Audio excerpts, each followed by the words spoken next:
Alright, I want to make a recording.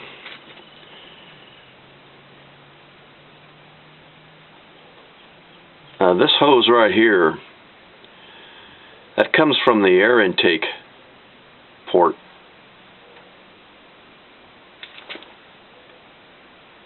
I'll show it to you. This is the air intake. It's this one right here.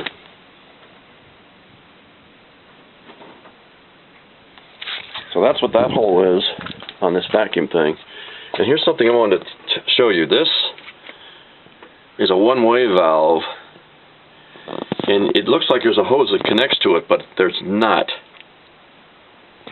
And it goes right underneath the dash pot, which is on the accelerator throttle spring.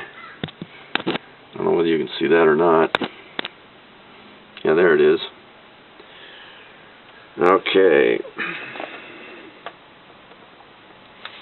And you can see I disconnected the pot from this valve here. Now here's a couple of confusing items. One is where the fuel comes into the throttle body. That's got a nut on both sides. And if you take both those nuts off and slide it towards the valve cover, you can take your throttle body off. And now here are a couple of hoses that are going to keep you from your throttle body being able to take off. And I've got them marked. There's a 3-spot there, and a 3-spot there. Next one left to it is a 2. The 2 goes next to here. So there's actually 6 hoses that attach to this rail. 4 attached to the EGR and the EGR modulator, and 2 attached to the opening here of the throttle body. I would not advise you to take off the throttle body entrance here. You're just inviting a vacuum leak. So take off the throttle body with the 6 bolts, I think, that are down in this area. And then you can slide it back. But you're going to have to take this off.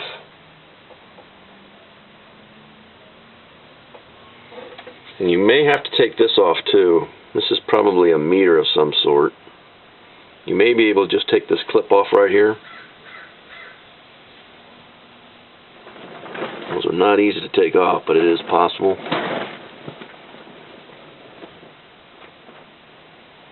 So anyway, that's how you take your throttle body off. Also, I strongly advise you to spray PJ or JP solvent on your threads on your exhaust manifold. The ones I sprayed it on, I didn't strip. The ones I did not spray it on, I stripped them. And you don't have to disconnect your exhaust manifold flange where it connects to the exhaust pipe.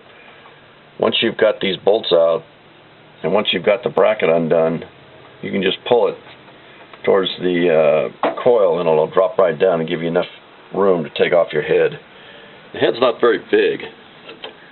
It's only about 7 inches tall from the top of the valve cover down. So that's what I'm going to do today. And the critical part, and you can't even see it here, but the critical part are these nuts back here. I think there's 3 of them holding on some